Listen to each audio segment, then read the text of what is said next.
Joining us to talk about voter ID laws in general and what has transpired in Texas specifically, the director of the Voter Integrity Project, Jay DeLancy, Skyping in from Raleigh, North Carolina. Jay, good to have you back on America's Forum.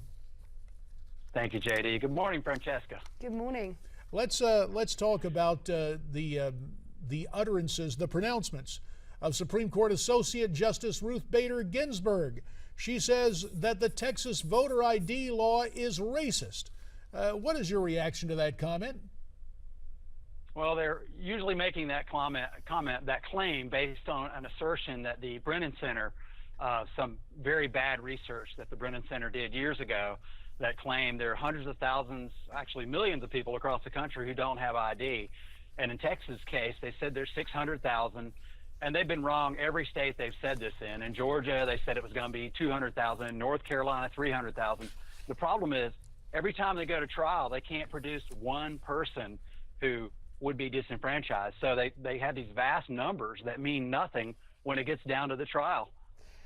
So, Jay, the Government Accountability Office found that in the 2012 election, 100,000, as you said, fewer people voted in Kentucky and Tennessee because of those state voter ID laws. So my question for you is, do you think being made to produce an ID to vote will really actually affect the voter turnout?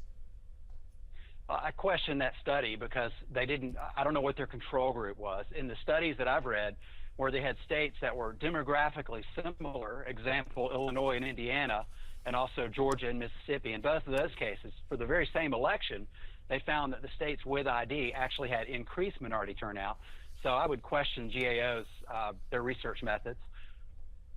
And Jay, as we understand it, this ruling about the Texas case did not really address the legal questions of whether the Texas voter ID law violates the Voting Rights Act or the Constitution, as the district court found. Do you think the left will head back to the court in some form or fashion to try to get a ruling from the Supreme Court?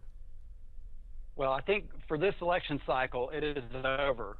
And as in North Carolina and Texas, next up is the trial. And all the courts did in North Carolina, Wisconsin, Ohio, and Texas. The courts said, we don't want to tinker with the law this close to an election. And so the trials will play themselves out. And of course, the left will show up. George Soros, he did give the NAACP $1 million to fight voter ID. So they're fighting it in North Carolina, and I'm sure they'll fight it elsewhere. Which leads me to this question. Where do things stand with voter ID in those states for these midterm elections in 2 weeks' time? Well, the state laws that require ID have stood up. The Supreme Court has agreed to let these laws play out as the new status quo. In most states, I can't speak for Ohio for sure, but in most states, the ID law has already gone through one election or more. In Texas, it was 3, and in North Carolina, it was the primary. So that is the new status quo. And so the elections are more secure now than they were before these laws took effect. And that'll be the story this November also. And it is a story we will continue to follow. Jay DeLancy from the Voter Integrity Project checking in from Raleigh, North Carolina.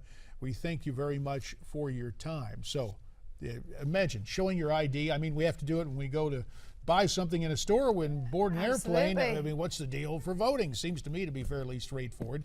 That's my perspective. What's yours? Well, why don't you tweet us your comments at Newsmax TV, hashtag America's Forum. You can also visit us at newsmaxtv.com/comment, and Facebook. You'll find us at facebook.com/Newsmax. There is more ahead on America's Forum. Hour 2 includes a visit with Alan Dershowitz. Don't go away.